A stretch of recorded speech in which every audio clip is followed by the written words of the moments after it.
We are back, week Segment 14. 2. It's been a great year. Actually, it's segment 1. Segment 1, week 14. Been a great year. Can't believe we're already down to the end. We're down to the final strings here, and we have had a fantastic year. A lot of ups and downs. For most teams, it's been, well, one part of the year they've done good. I would imagine most of the 12 teams here, at one point of the year, these teams have had their runs, but this second half is kind of flipped. I feel like all the good teams in the first half have died, and all the bad teams have rose.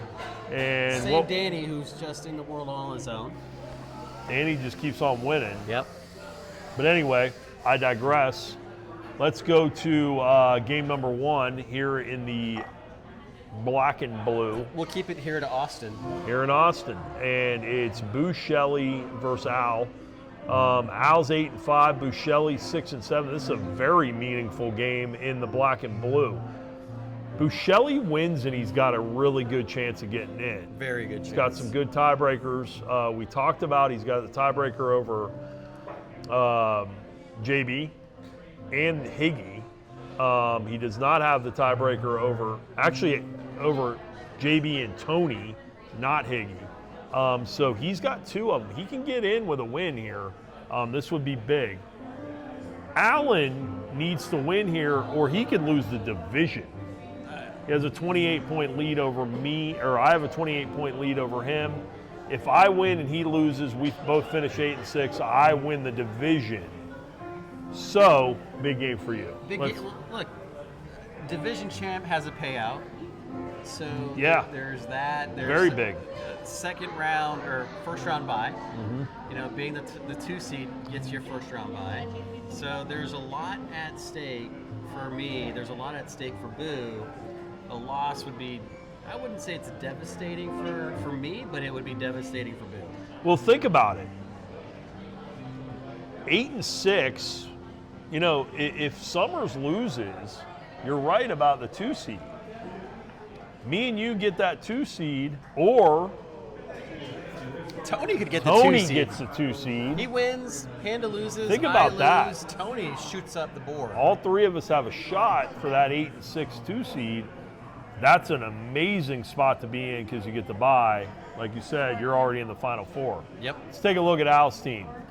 Allen and Hurts. Allen's got a pretty good game there. At home against Thank God he's Cincy. at home.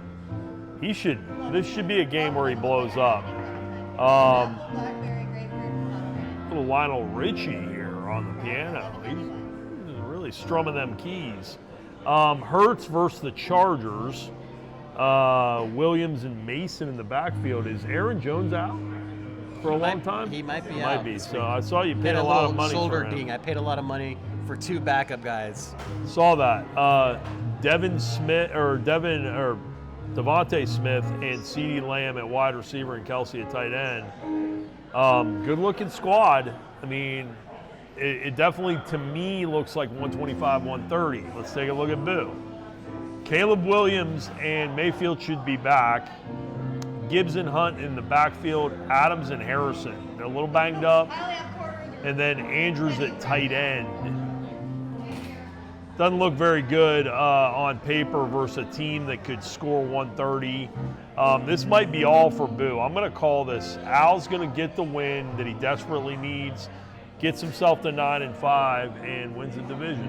I'd say 132 to 117. I think that Thursday night games don't do anybody any favors. I haven't seen it yet. It's unfortunate Jamar Gibbs has to go Thursday night, but Amon-Ra St. Brown might not play, so they might lean heavily on Gibbs. He could have a big game. Caleb Williams, my God, that Bears team is an awesome team. Nuts. But that guy is feast or famine. He's either getting you 10 points or he's getting you 30 points. There's no in between. And he had a 10 to 15 point game last week. I think he's going to blow up this week. It's going to be very, very close, I think. But I think there's a little bit too much firepower for the real Vader. I think you're right. I think I win this game, and Boo is on the outside looking in. I want to point something out with Gibbs.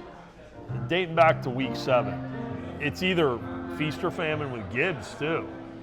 36.8, week 7. His next game, 5.8. Yep. So it's either one way or the other, and, Yep. and it happens week to week. Now he goes to his good week, 38.2. Then 19.6, not bad, pretty good game. Then 55.4. Yep, last week. Then last week, 11.6. So this is supposedly a good week. It's supposedly a great week for him. Yeah. The question mark is when you throw in that Thursday night game, a short practice time. We'll see. It doesn't bode well, but Dallas is hot too. They're playing good defense. Larry versus me in the game in the black and blue. It's never a letdown. It's always a good game. This should be a tight one. But I always feel like I win this game. So let's take a look at Larry and see if he has a shot here. Mariota at QB. He's And got why some not? guys on bye. May and Ricky Pearsall. May might be the hottest quarterback in the league right now. And he's on bye. I'll He's take on that. Irving and Cook in the backfield, McConkey, Pierce, and Pitts. Swift is going to be in the super flex. Let's take a look at what I got. Daniel Jones playing on a broken fibula. Jordan Love had a great game last week. He plays the Bears this week. We'll see. Genty and Hall. St. Brown might be out. So I might have to go with Higgins, who's hurt. Maybe it might be McLaurin this week for me. You got options. I got Smith and Jigma coming off a 4.4 game. I expect big numbers against Atlanta. McBride's been steady as she goes.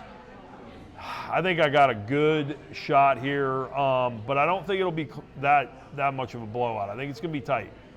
Give me myself 123, 118. I disagree respectfully. Oh, wow. I think it will be a blowout. I think you are going to roll here, seeing J. Smith-Njigba. Jackson Smith and Jigba. Thank you. Another 4-point production out of him is just impossible. Yeah, I hope so. I hope that doesn't And you got happen plenty again. of people that Yeah, I got will some people. supplement for Amon-Ra St. Brown. Him missing May is going to be just devastating. It's going to hurt him. So I think this will be over probably by Sunday afternoon. I would love that. Let's move on. Eric versus Paul. Oh, what a lucky matchup we got here. Here's what I like about this game. This is big for Panda, by the way. It is. It's a big game for Eric, and guess what? Paul's not going to just throw in the towel. Paul's not. going to go for the gusto and try to knock him out of his Wacky West division Sure. lead. Let's take a look at Paul first. We know about Goff and Herbert. Barkley and Henry in the backfield. Can they get some production? You got Henry versus Pitt. You got Barkley versus the Chargers. I expect both of them to get to at least 15. Nakua coming off an average game, and Samuel and Ferguson rounded out. So I expect Paul to have a pretty good week. Let's take a look at Eric. Burrow and Stafford. Hampton looks like he's coming back from IR. Yep. If he doesn't, he'll go with No, Vidal. he is coming back. Okay. Diggs and McMillan are out, so he'll go with Chase and Vale. Loveland at tight end. I think on paper, Paul looks like he has the better team here. I think you're right And I about think that. Paul knocks him off. 128 to 109. Eric goes to 8-6 and waits for the Tony versus Higgy matchup. Paul goes to 6-8. What do you think? I think this is going to be very close, actually. I think Joe Burrow and Jamar Chase might have one of those games where they sync up in a line and they both put up around 20-plus points. Yeah. I think that's going to be huge. Hampton coming back, you never really see those people coming off of IR just explode out. Yeah, the game. immediately coming out. It's always like worrisome Yeah. how that goes. I saw Hubbard and Dowdle do that a few weeks ago. It ended up ruining the backfield for both of those players. This is going to be close, but I think I like Paul to win this game for some reason. I think Paul's going out, and he's not happy. He's going to close out with a victory. One thing to note, this Kyle Manun guy for the Bears is lurking on Eric's bench. You think he'll play him? I don't think he's probably a play him bad over start Hansen, here this right? week. Just throwing it out there as an advice thing, maybe. He's pretty hot and he's playing well. So that rounds out segment 1. Yep. Here in the beautiful confines of Slackers Brewing Company, Slacker Brewing. amidst a wacky card-making beer, show back Great here. time. Yes, I'll do another beer. Thank you. Say hello to the crew. Hey, crew. And They're not worth your time, but Okay. I also You know- go live for different reasons. yeah. Yeah. Oh, really? Not the reasons you're thinking. I'm an event bartender and I have my own mobile bartending setup. Well, there So you I have, go. like, a mobile bar. Oh, so you travel around and do like private parties and stuff? Private parties, corporate parties, weddings, all that Yeah. good stuff. But I usually we'll set up a tripod and go live and Sure. people can just watch Awesome. while I sling and people love it. So Awesome. Very nice. Yeah. You want one too? Yes, please. Thank you. that rounds out Week 14, Segment 1. All right, one more segment to go.